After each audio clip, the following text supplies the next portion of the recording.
의무를 넘어 자발적 헌신으로 그런 제목입니다. 의무를 넘어서 자발적 헌신으로 그런 제목입니다. 하나님의 대사라고 하는 책을 쓴 대사님이 계십니다. 김하중 대사님이신데요. 장로님이시고 이 김하중 대사님은 최장수 주중 대사였다 그럽니다. 6년 반이나 주중 대사를 하고 그 다음에 통일부 장관을 역임한, 그래서 36년 동안이나 8명의 대통령을 모셔본 경험이 있다 그럽니다. 저도 이제 예전에 중국에 이제 복음을 전가러 가서 북경에서 김하중 대사님을 뵙고 또 같이 식사도 하고 함께 또 말씀도 나누고 기도했던 그런 적이 있습니다. 2009년도에 이분이 은퇴를 하시고 난 다음에 현역에 36년 동안 대사로서 일을 하는 것보다도 훨씬 더 많은 책을 썼습니다. 12권의 책을 썼는데요. 이분이 이제 최고 지도자, 그러니까 대통령이죠. 최고 지도자의 최우선 덕목이 과연 무엇이겠나. 8명의 대통령을 모셔본 이분은 이런 얘기를 합니다. 잘 한번 생각해 보세요. 자, 최고의 지도자에게는 꼭 있어야 될 것이 있다. 그 우선순위로 4개를 꼽는다면 다음과 같다 그랬습니다. 그 첫 번째가 겸손한 지도자. 자, 겸손한 지도자는 교만하지 않고 자기 자랑을 하지 않고 상대방의 말을 잘 경청한다. 동시에 겸손한 지도자는 유연하면서도 대범하다. 그래서 결국은 겸손이 필수다 하는 것입니다. 자, 두 번째 이 지도자의 최우선 덕목이 뭘까? 그것은 정직한 지도자 그랬습니다. 부족하고 연약하고 모자란 것은 인간의 공통점이죠. 그렇지만 하나님 앞에서 정직하려고 하고 또 사람 앞에서도 늘 진실하려고 하는 지도자. 사실은 정직보다도 더 중요한 것은 없죠. 하나님 앞에 나올 때도 정직하게, 또 사람 앞에서도 정직하게. 정직한 지도자 그랬고요. 최고 지도자의 최우선 덕목, 이 세 번째로 꼽는 것이 깊은 인간 이해의 지도자 그랬습니다. 자, 여러분, 사람을 모르는데 나를 알고 인간이 어떤 존재인 걸 깊이 알 수 있다면 지도자, 공정한 인사를 할 수 있을 것입니다. 유능하면서도 깨끗한 사람들을 세우게 될 것입니다.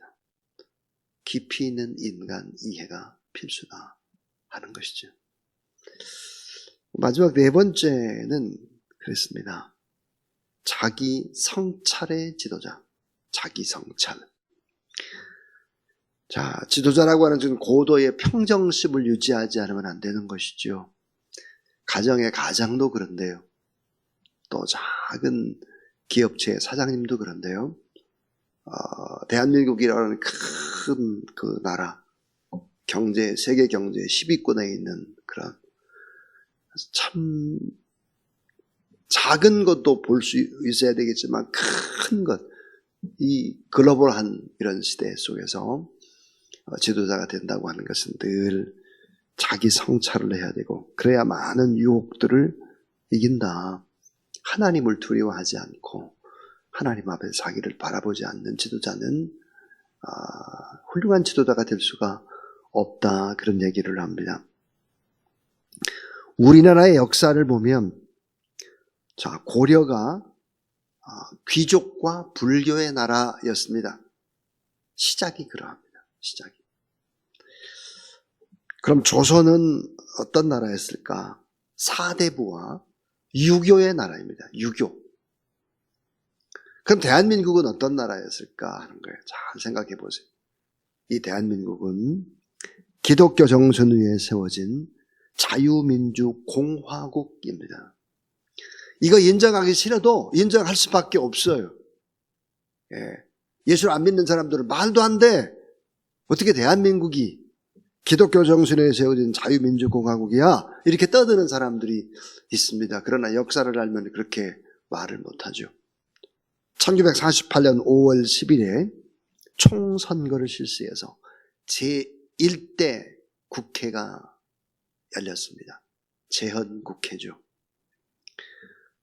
자, 1948년 5월 31일에 결국은 198명의 국회의원이 세워져서 개원을 하게 됐습니다. 제1,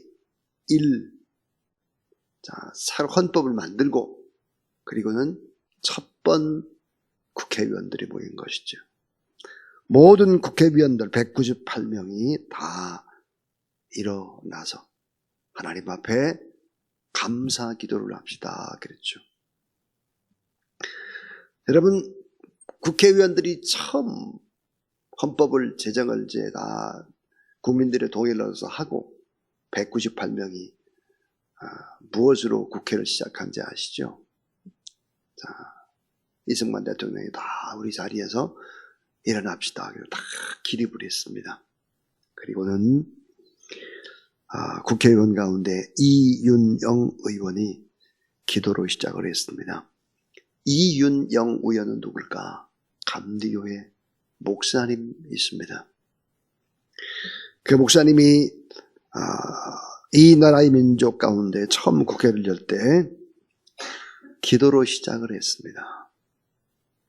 사실 그 기도문을 제가 오늘 한번 읽어볼까 하고 준비를 했는데 시간이 없을 것 같아서 이번 주일날 한번 읽어보도록 하겠습니다. 자, 전 그 기도문을 종종 봅니다. 우리나라 제1대 국회가 열렸던 198명의 국회의원들이 다 하나님 앞에서 기도했던 그 기도문이 얼마나 잼사 있는 기도문인지 모르겠습니다. 하나님께서 이 기도를 받으신 줄로 믿습니다. 자, 오늘 우리가 이 나라와 민족이 이제 또 제20대 대통령을 맞이하고 오늘 이 성경 본문도 나라와 민족 앞에 우리가 어떻게 살아야 될 것인가 하는 그런 얘기와 연결되어 있습니다. 오늘 저는 설교를 의무를 넘어서 자발적인 헌신으로 그랬습니다. 우리 의무가 있잖아요. 근데 의무 이것뿐만 아니라 이거 좀 뛰어넘어서 의무는 기본이고 자발적인 헌신으로 크리스찬들이 살아가지 않으면 안 된다 하는 것입니다. 오늘 성경 본문은 최고 지도자들, 유대 종교 지도자인 대제사장과 서기관이 예수 그리스도를 음모 속에서 몰아넣어서 죽이려고 하는 어찌 보면 사단과 같은 권모술수를 쓰는 것이 오늘 본문의 말씀입니다. 자, 소위 손자병법을 보면 EEJE 그럽니다. EEJ. EEJ가 뭘까? 오랑캐의 힘을 빌려서 오랑캐를 제거하는 전법이죠. EEJ가. 다시 말하면 이 유대 종교 지도자들이 가장 싫어하는 로마의 총도국들을 이용해가지고 결국은 예수 그리스도를 제거하려고 하는 이런 교묘한 전법을 쓰고 있습니다. 예수님으로 하여금 로마의 법을 어기도록 유도함으로써 자신들의 손에는 피를 묻히지 않고 예수 그리스도를 싹 제거해 보려고 하는 이런 무서운 교묘한 방법들을 쓰고 있죠. 자, 오늘 21절부터 25절을 한번 보겠습니다. 21절, 그들이 물어 이르되 선생님이여 우리가 아노니 당신 바로 말씀하시고 가르치시며 사람을 외모로 찌하지 아니하시고 오직 진리로서 하나님의 도를 가르치나이다. 자, 22절, 우리가 가이사에게 세를 바치는 것이 옳으니까 옳지 않으니까 하니 예수께서 그 관계를 아시고, 이 관계가 뭐예요? 겉과 속이 다름을 꿰뚫어 보시고 이르시되. 자, 24절, 데나리온 하나를 내게 보이라. 누구의 형상과 글이 여기 있느냐 대답하되 가이사의 것이니이다. 25절 같이 읽습니다. 시작. 이르시되 그런즉 가이사의 것은 가이사에게, 하나님의 것은 하나님께 바치라 하시니. 자, 22절에 보면 가이사에게 세금을 바치는 것이 옳습니까? 세금을 바치지 않는 것이 옳습니까? 자, 로마의 정부에게 바치는 세금, 인두세가 있었는데요. 자, 이 로마의 정부에게 바치는 세금 인두세는 모든 유대인들은 로마에게 바치는 인두세, 우리는 절대 바칠 수 없다. 그래서 이 인두세 때문에 반란을 일으키기도 합니다. 어떻게 우리가 세금을 로마의 정부에 바쳤냐, 이렇게 반대하고 반란을 일으킵니다, 유대인들이. 자, 그런데 뭐라고 질문을 했느냐? 우리가 로마 황제 가이사에게 세금을 바치는 것이 옳으니까, 옳지 않으니까 하니, 그랬습니다. 만약 예수님이 세금을 바쳐라, 로마 황제한테 세금을 바쳐, 이렇게 말을 하면 유대인들은 어떻게 할까요? 예수님을 저 매국노 같은, 그래서 예수 그리스도를 또 죽이려고 하는 그런 모함에 몰아붙여서 빠뜨리게 만드는 것이죠. 그러나 반대로 예수님이 그 인두세를 로마한테 바치지 말아라, 가이사 황제에게 바치지 말아라, 이렇게 하게 되면 예수님은 로마의 법을 어기는 것입니다. 반역하는 선동자가 되는 거죠. 그러니까 이렇게도 걸리고 저렇게도 걸리는 외통수죠.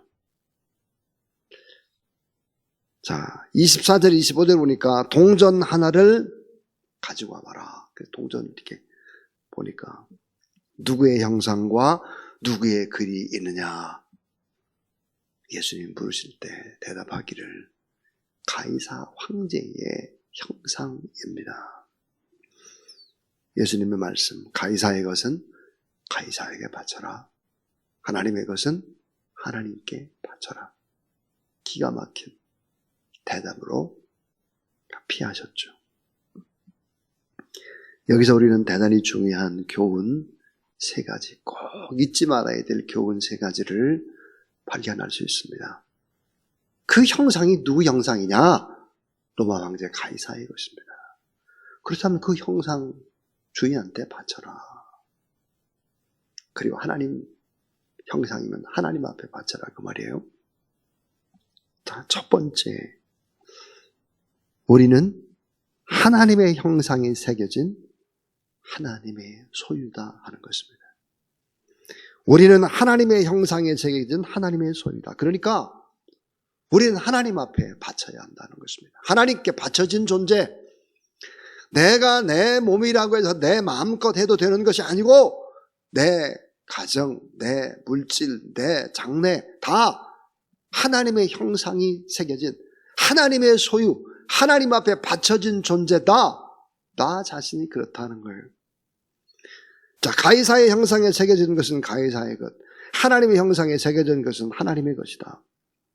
오늘 우리가 누굴까? 하나님의 형상대로 자, 창조되어진 피조물이죠. 그러니까 우리는 하나님의 것이다. 로마서 12장 1절에 보니까 하나님께 우리 자신을 산 제물로 바치라 그랬습니다. 여러분, 우리는 누굴까? 우리의 주인은 누굴까? 우리를 이끌고 기르시고 인도하시고 마지막 생애까지, 또 그 뒤로 이어진 영원의 세계까지 모든 것들의 주인이, 우리 인생의 주인이 누굴까? 예수님이 이렇게 말씀하셨습니다. 공중의 새를 보라, 심지도 않고 거두지도 않고 창고에 모아두리도 아니하되 너희 천부께서 기르시나니. 따라하세요. 너희는 이것들보다 귀하지 아니하냐? 예. 공중 나는 새들이나 식물이나 꽃들이나 다 하나님이 하는데, 하나님의 형상에 새겨진 너희들, 왜 먹고 마시고 입히고 이런 거 다 하지 않겠느냐. 너희는 이들보다 귀하지 아니하냐 그랬습니다. 오늘 우리가 누굴까? 하나님이 먹이시고 입히시고 돌보시고 이끄시는 바로 하나님의 소유다 우리가.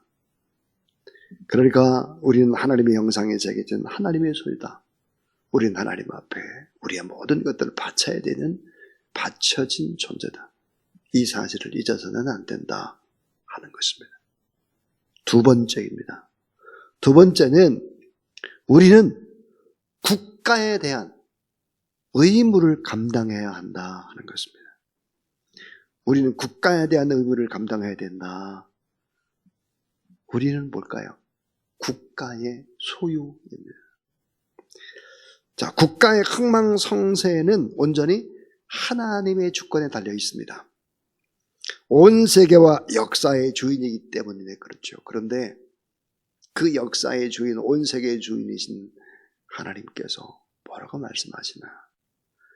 로마서 13장 1절 권세는 다 하나님의 정하신 바라 그랬습니다. 권세는 다 하나님이 정하신 것이다. 국가나 권세자는 하나님이 세우신다 그랬어요. 왜 하나님이 세우시겠습니까? 이 땅의 질서를 위해서 하나님이 대통령을 세우시고 하나님이 리더를 세운다는 거예요. 그래서 국가나 권세자에 대한 의무도 성실히 우리가 감당하지 않으면 안 된다 하는 것입니다. 세상이 타락을 해도 하나님은 타락한 이 세상, 타락한 이 나라를 변화시키고 개혁시키고 갱신하는 노력은 하나님이 하시기 때문입니다.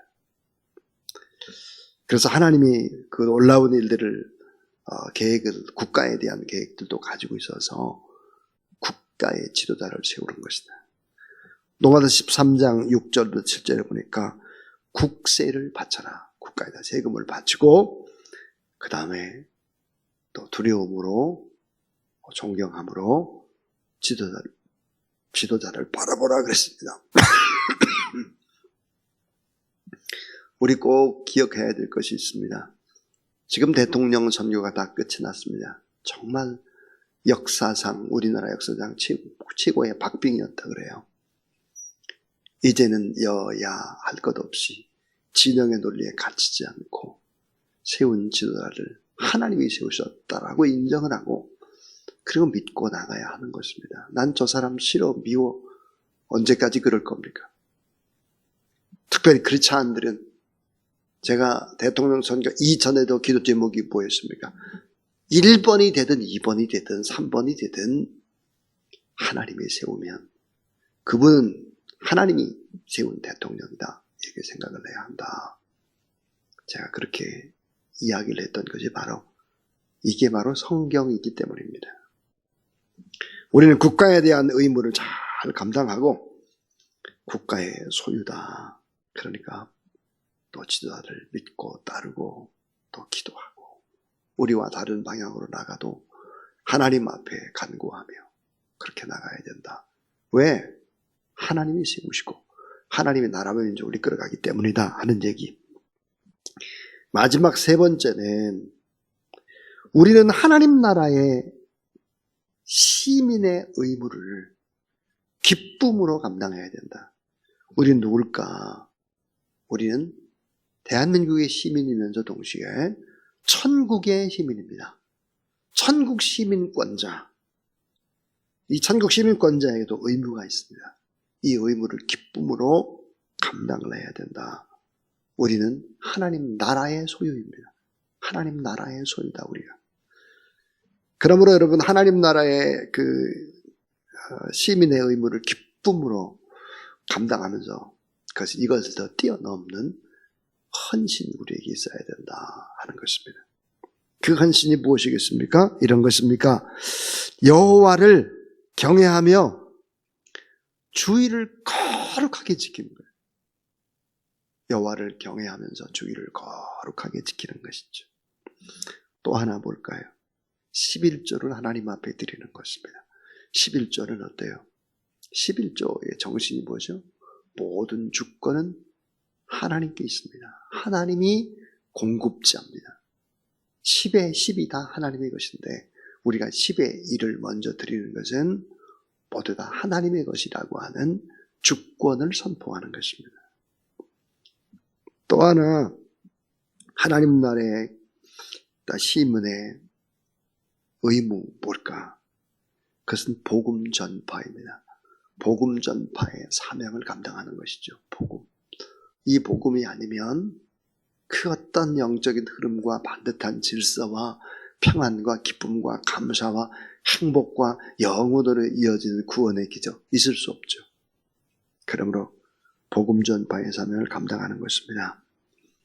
또 하나는 작은 자들을 돕는 헌신입니다. 작은 자.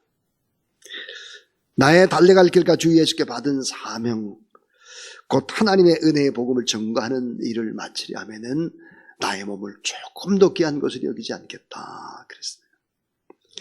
작은 자를 돕는 것이죠. 그 작은 자가 누구겠습니까? 그 작은 자는 바로 우크라이나에서 죽어가고 있는 많은 사람들 돕는 것, 이것은 주님을 돕는 것입니다.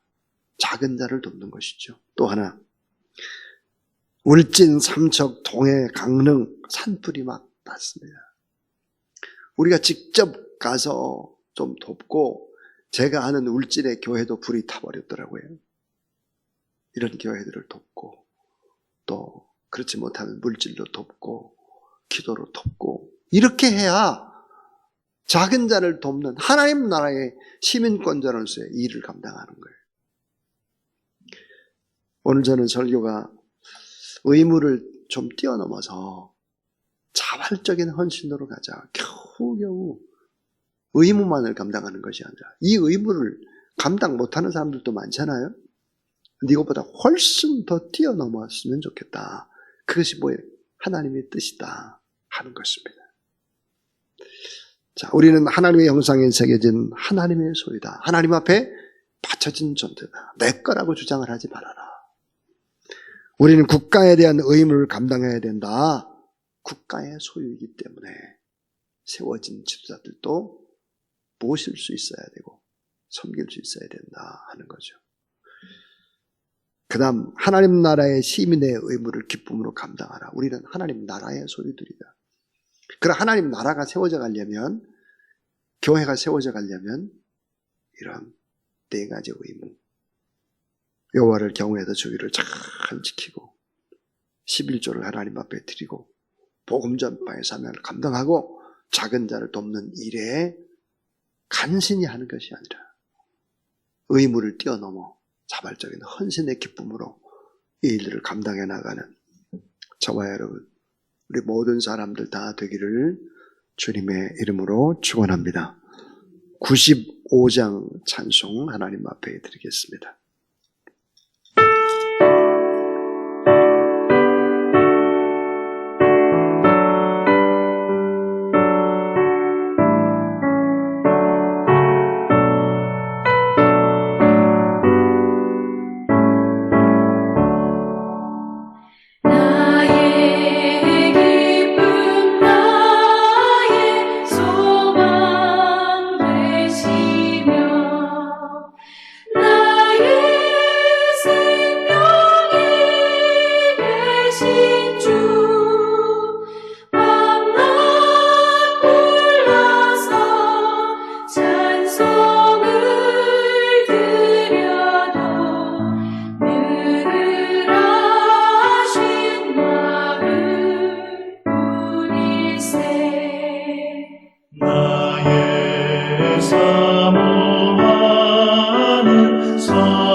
길도 없이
모든 천사도 반기며 주의 놀라운 진리의 말씀에 천지가 와닿아도다. 나의 진정 사모하는 예수님, 음성조차도 반갑고 나의 생명과 나의 참 소망은 오직 주 예수뿐일세.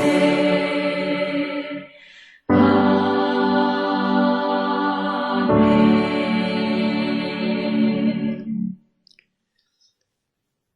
우리의 기쁨이요 참된 소망이요 진리가 되시는 구주 예수 그리스도의 무한하신 은혜와 우리 하나님 아버지의 놀라운 사랑과 성령의 거룩과 능력과 권능의 기름 부으심이 이 새벽도 하나님 앞에 나와 예배드리고 또 기도하고 작은 자를 품고 하나님 앞에 나가는 모든 하나님의 사람들 머리 위에 이제로부터 영원토록 함께 하옵시기를 간절히 축원하옵나이다. 아멘.